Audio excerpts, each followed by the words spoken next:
सास का हिसाब। आपने वो लोग तो देखे ही होंगे जो हर छोटी छोटी बात का हिसाब रखते हैं।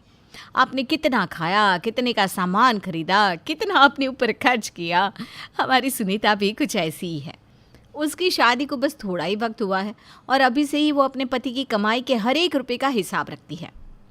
अच्छा रवि, कल आपने कितना खर्च किया? खर्चा? मैं कुछ समझा नहीं। अरे माँ जी की दवाइयाँ लेने गए थे ना, तो कितना खर्चा हुआ आपका?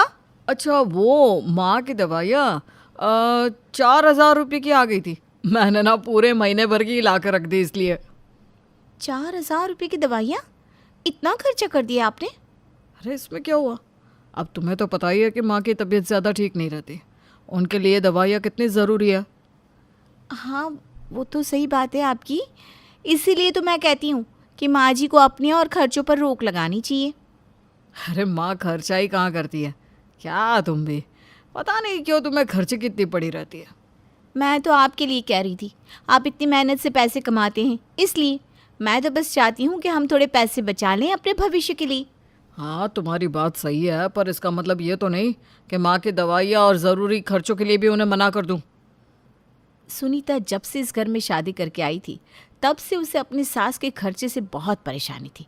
उसे लगता था कि उसकी सास पे जो खर्चा किया जा रहा है वो बेफिजूल है, इसलिए वो हर छोटे बड़े खर्च का हिसाब रखा करती थी।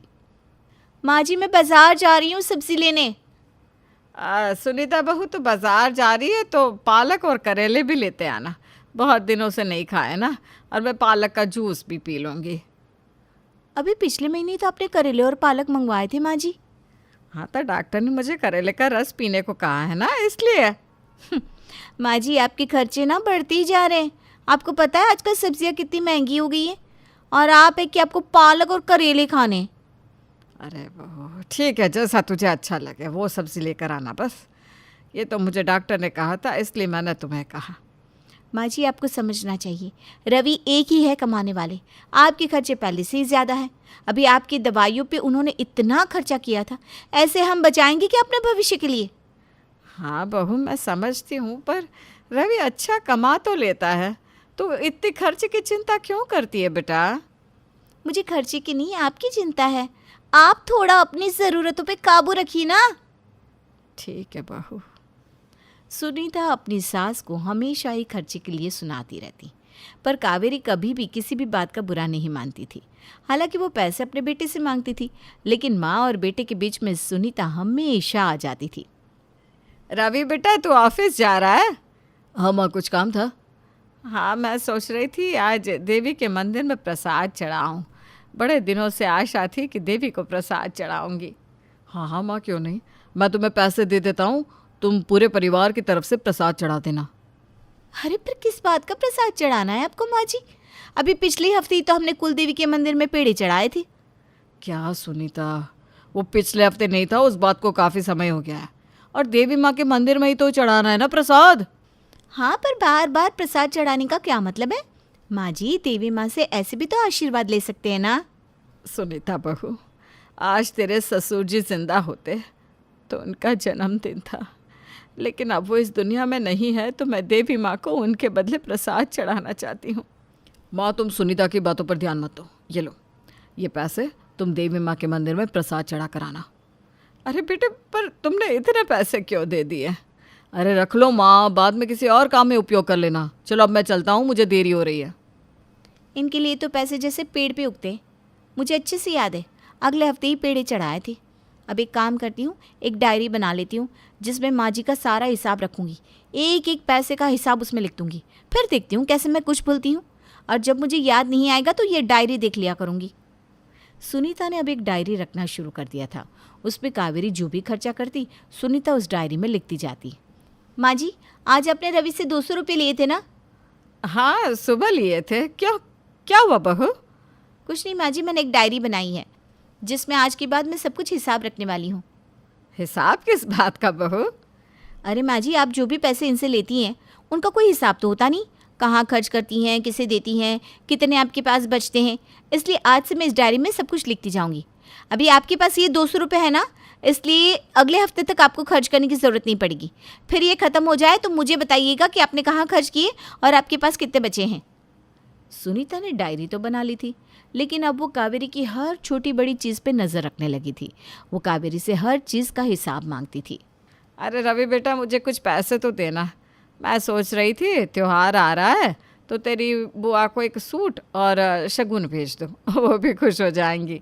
एक मिनट माँ जी, मुझे डायरी देखने दीजिए। इसमें मैंने आपका सारा हिसाब रखा हुआ है। इसके हिसाब से आपके पास अभी भी 100 रुपये होंगे। अरे नहीं बहू, मेरे पास कुछ भी नहीं है इस वक्त। अरे ऐसे कैसे? मैंने लिखा था डायरी में, आपकी दवाई लेने के बाद आपके पास अब भी 100 रुपये होने चाहिए।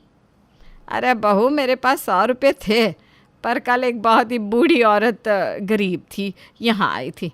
उसके पास खाने के लिए कुछ नहीं था, तो मैंने वो रुपये उसे दे दिए। माँ जी, आपको दान धर्म करना है तो अपने खर्चे में से बचा के किया कीजिए ना। ये रवि से हर बार पैसे लेना, वो भी दान धर्म करने के लिए, ये सही नहीं है। आपने अगले महीने की 11 तारीख को 2 नारियल पानी लिए थे, वो भी कितने महंगे थे। सुनीता, बहुत हो गया, बंद करो ये डायरी। क्यों? मैंने ये डायरी इसीलिए तो रखी है कि मैं सब कुछ साफ साफ बता सकूं कि माँ जी क्या क्या खर्च करती हैं। उनके खर्चे इतने बड़े हैं कि मुझे डायरी रखनी पड़ रही है। कभी उनकी दवाइयों के खर्चे, कभी उनके रिश्तेदारों के खर्चे, इन सब का हिसाब रखा है मैंने। अच्छा किया बहू कि तूने हर चीज़ का हिसाब रखा है। अब मैं सोच रही हूँ कि मुझे भी रखना चाहिए था हर चीज़ का हिसाब। हाँ, आप किस चीज़ का हिसाब रखेंगी? काश मैं भी तेरी तरह इतनी समझदार होती। मैं भी एक डायरी बना लेती, उसमें हिसाब रखती उन बातों का जो मैंने अपने जीवन में किए हैं। आपको डायरी रखने की ज़रूरत ही क्या है? क्या लिखती है आप उसमें?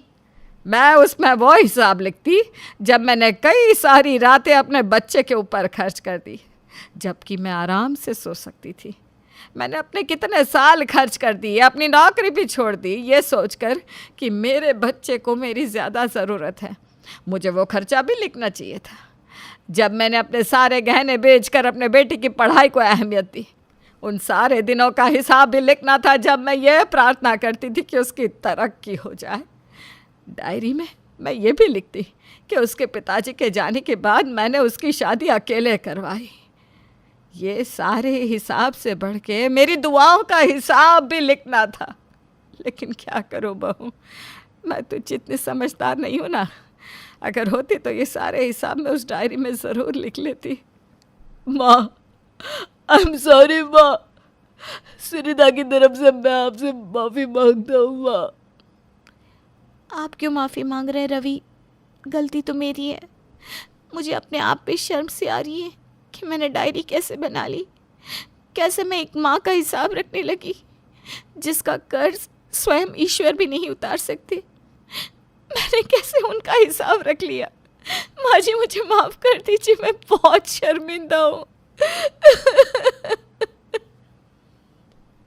तुम्हारी बातें सुनकर एहसास हो रहा है कि मैंने आज तक तुम्हारे लिए कुछ नहीं किया माँ, जबकि तुमने पूरी ज़िंदगी ही मेरे नाम कर दी।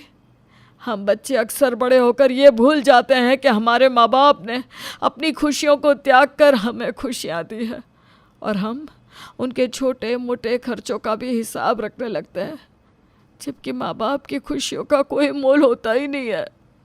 माँ की दुआओं का कोई हिसाब नहीं होता। अगर डायरी रखनी ही है तो उनकी त्याग, प्रेम और दुआओं की रखिए। यकीन मानिए, आप हमेशा मुनाफे में ही रहेंगे।